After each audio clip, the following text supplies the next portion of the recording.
ક્ષત્રિયોનું આંદોલન દિવસે ને દિવસે ઉગ્ર બની રહ્યું છે અને પાર્ટ 2 ની શરૂઆત પણ થઈ ચૂકી છે।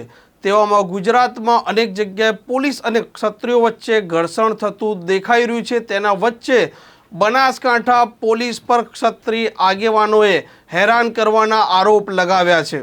વૈષ્ણવજન તો તેને કહીએ જે પીડ પરાઈ જાનાને રે। નમસ્કાર, આપ જોઈ રહ્યા છો નવજીવન ન્યૂઝ અને હું છું આપની સાથે તોફિક ગાંચી। પરસોત્તમ રૂપાલા મામલે ભારતીય જનતા પાર્ટીએ પોતાનો રૂખ સ્પષ્ટ કરી દીધો હતો અને તેમને રાજકોટ બેઠકના ઉમેદવાર યથાવત રાખ્યા હતા। ત્યારબાદ ક્ષત્રિય આગેવાનોએ 22 તારીખ બાદ પાર્ટ 2 ની શરૂઆત કરી છે અને અલગ અલગ જિલ્લાઓમાંથી ધર્મરથ નીકાળવાની તેઓએ જાહેરાત કરી છે। આ મામલે ક્ષત્રિય લોકો પોતાના ગામ તેમજ શહેરમાં ભારતીય જનતા પાર્ટીના જે કાર્યક્રમો સભાઓ થાય છે ત્યાં પહોંચતા હોય છે અને લોકશાહી ઢબે તેમનો વિરોધ નોંધાવતા હોય છે। તેવામાં ઘટના સામે આવી છે બનાસકાંઠાથી, જેમાં ભારતીય જનતા પાર્ટીના કાર્યક્રમમાં ક્ષત્રિય આગેવાનો પહોંચ્યા હતા અને તેઓએ તેમનો વિરોધ નોંધાવ્યો હતો। ત્યારબાદ બનાસકાંઠા પોલીસે તેમને ડિટેન કર્યા હતા। આ ઘટનાના પડઘા હજી શાંત પડ્યા નથી। તેવામાં બનાસકાંઠાના જ આગેવાનોએ દિયોદરના એએસપી તેમજ પીએસઆઈ જે બાબરથી છે તેમના પર ગંભીર આરોપ લગાવ્યા છે અને આ મામલે ચૂંટણી પંચને પણ તેઓએ ફરિયાદ કરી છે। સૌ પ્રથમ તો ક્ષત્રિય આગેવાનોએ પોલીસ પર શું આરોપ લગાવ્યા છે તે તેમની વાત સાંભળો।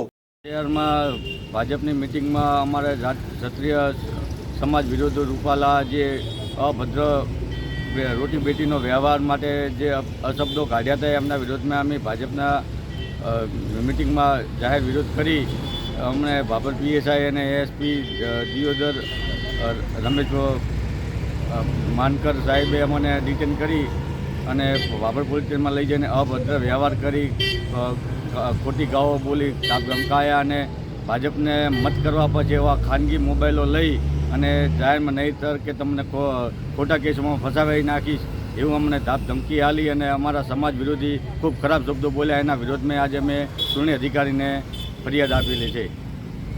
દિયોદરના એએસપી તરીકે છે અત્યારે રમેશ માનકર તેમજ બાબરના પીએસઆઈ એનપી સોનારા, તેમના વિરુદ્ધ આ ક્ષત્રિય આગેવાન છે તેમણે આરોપ લગાવ્યા છે અને તેઓએ કહ્યું છે કે પોલીસ સ્ટેશન જ્યારે અમને અટક કરી હતી ત્યારે અમારા મોબાઈલ લઈ લેવામાં આવ્યા હતા અને આ પોલીસ અધિકારીઓએ અમને કહ્યું હતું કે હવે તમારે રૂપાલા વિરુદ્ધનું કોઈ આંદોલન કરવાનું નથી, જો તમે તે કરશો તો તમને તડીપાર કરવામાં આવશે અને તમારા પર ખોટા કેસ પણ કરવામાં આવશે।